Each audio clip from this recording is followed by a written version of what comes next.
November is Epilepsy Awareness Month. They've a new campaign to increase awareness of drug-resistant epilepsy. Now, studies have proven that 2 or more medications fail to control seizures. Adding more is unlikely to achieve sustained seizure freedom. Now, 1 in 3 people who suffer from epilepsy are so-called drug-resistant. Now, it's important to diagnose and treat drug-resistant epilepsy as soon as is possible. This is especially pertinent during the COVID-19 pandemic, when patients may be reluctant to seek medical treatment. We'll be talking in a moment to Hannah from Bury St Edmunds on the programme. But first, Ley Sander is Professor of Neurology and Epilepsy Society's Medical Director on the programme. Ley, good afternoon to you. Oh, hello. How are you today? Thank you very much for joining us. Very well. For those who, and I suspect many will be unaware, what exactly is epilepsy? Well, epilepsy is the commonest conditions affecting the brain, and it shows itself by the person that has it presenting with seizures, epileptic seizures. And there are many different types of seizures. The one that most people will know about or have seen is the one that convulsive seizures, when a person has a convulsion. Yeah. But there are other types of seizures, like absent seizures or drop seizures. There are other seizures that people just go into some sort of funny behavior, which we call automatisms. And this can make life of people very difficult. Physiologically, what is happening in the brain when a seizure occurs that epilepsy has caused? Well, the brain physiology will be altered, and the way that the brain responds to any alteration of physiology or sort of the fine physiology of the brain is by having a seizure. So people may have seizures when they have, for instance, something wrong with the metabolism of the brain, too much sugar, too little sugar, too much sodium or salt. But when the seizures happen without one of these sort of acute things that are happening at that moment, and it's what we call an unprovoked seizure, then and more than one of these will constitute what we call epilepsy. I mean, this must be a hugely disabling condition almost, because they can happen, as you say, at any time. And obviously there's an impact to one's life. Absolutely. Epilepsy has a major impact on people's life. And for most people, epilepsy is easily controlled. And for them, often taking a tablet will make epilepsy soon just a bad memory. For people that have drug-resistant epilepsy are those that do not respond to the drugs that we currently have.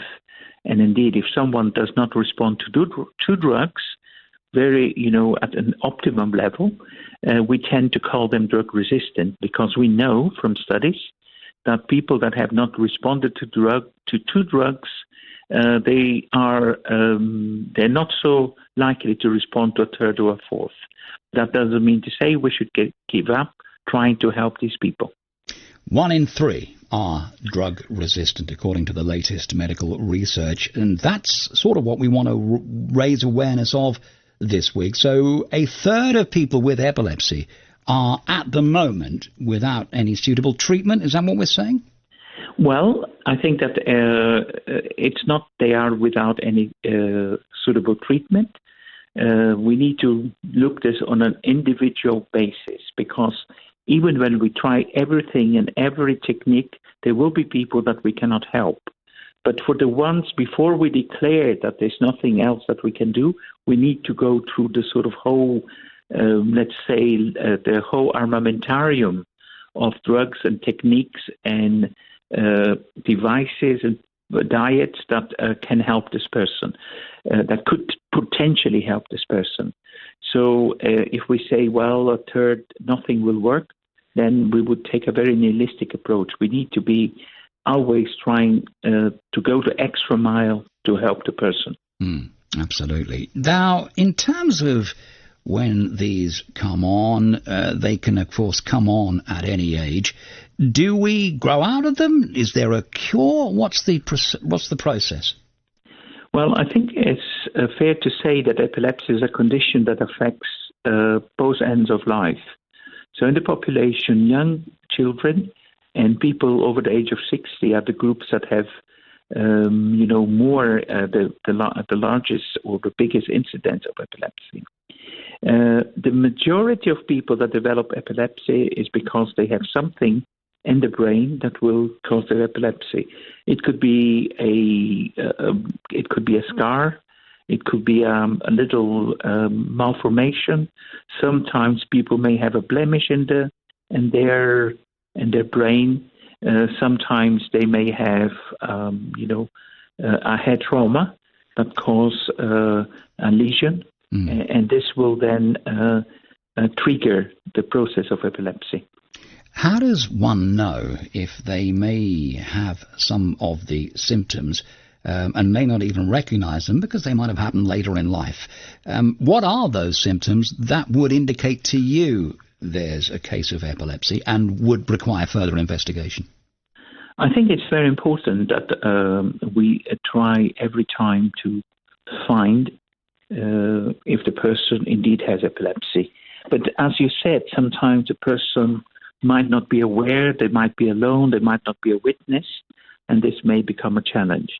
But any person that has transient alterations of behavior or something that they can sort of note or an observer would note that repeats itself, this could be some form of seizures.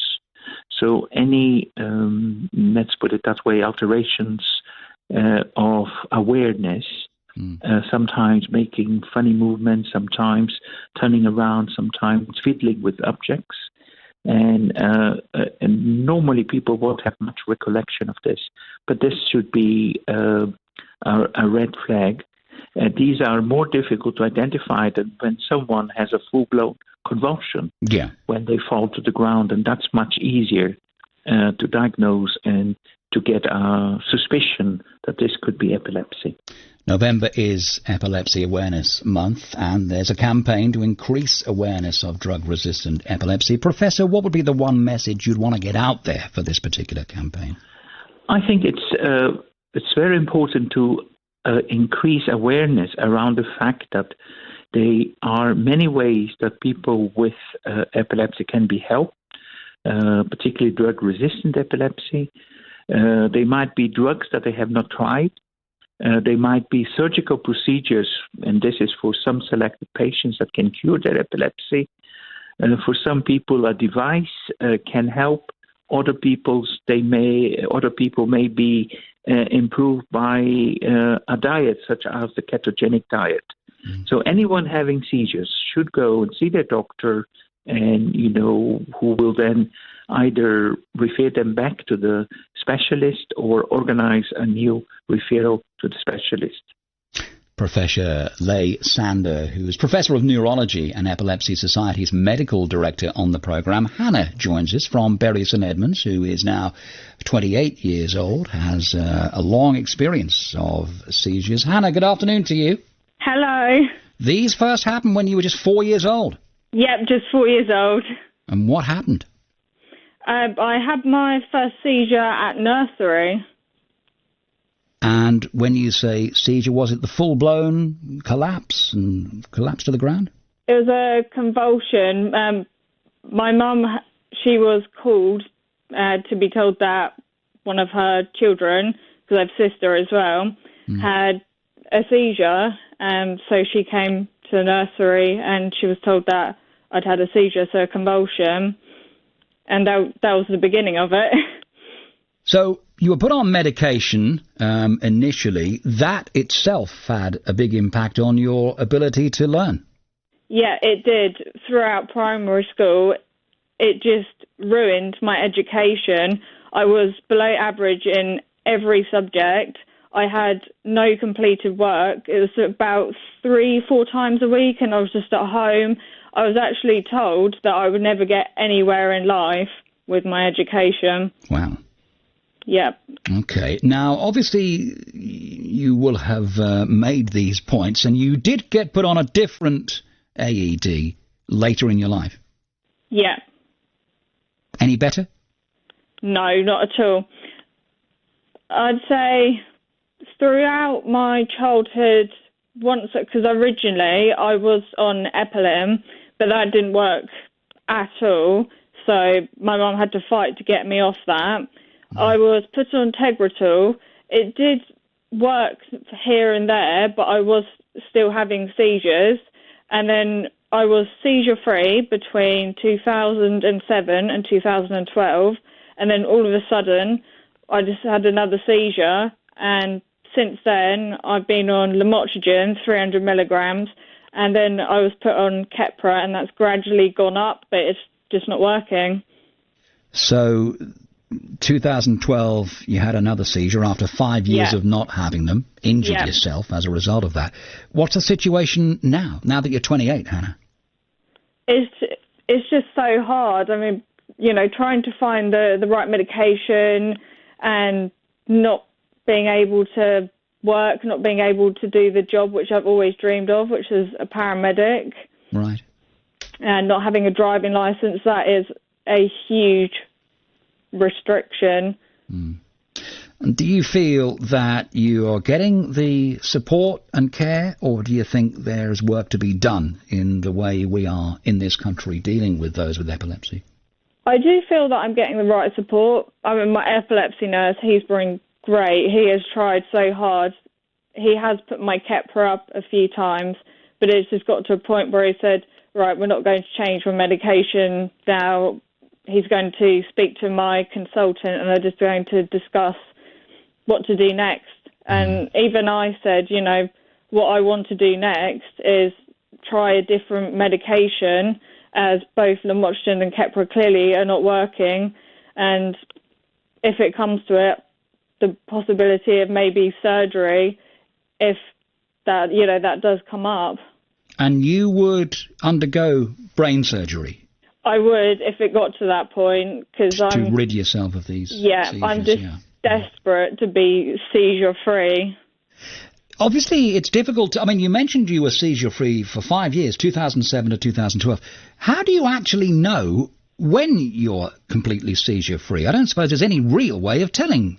No, there isn't. And since I had my first seizure at 4 years old, we were hoping that because I was younger when I developed epilepsy, that I had more of a chance to grow out of it. So, that long seizure-free, we thought that I had grown out of it. Yeah. But then, it came back, and it's a shame because in 2009, I was gradually taken off my Tegretol, and I thought, that's great, hopefully I can go and start with becoming a paramedic, but then it came back. And it has a huge impact. You're not able to drive and all sorts of things. The impact is quite severe, isn't it?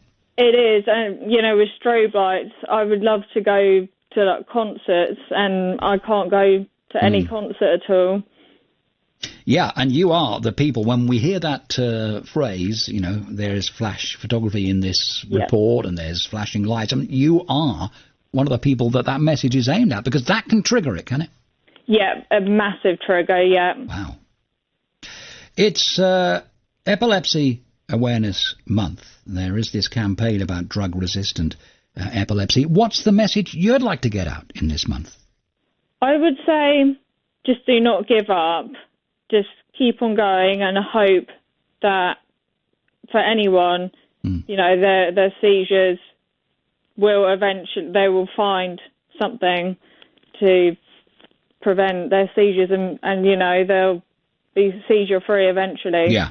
I really hope for myself, of course. That and for everybody. There are a huge number of for everybody, in the country, And I'm going to ask you this question, Hannah, but if you'd rather not answer, please say so. Can you describe to us what these seizures feel like? What actually goes on in your head? It's very strange.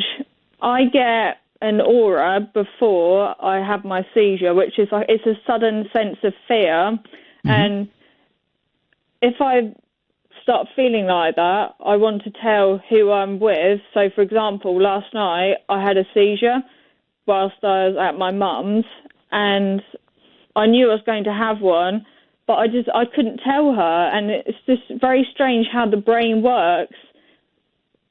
So, it's very difficult when it comes to the auras, because it is a sudden sense of fear, and I know that I'm going to have one, but I just can't tell someone. So it's important to be around people who are aware of the condition and who know what to do. Yeah.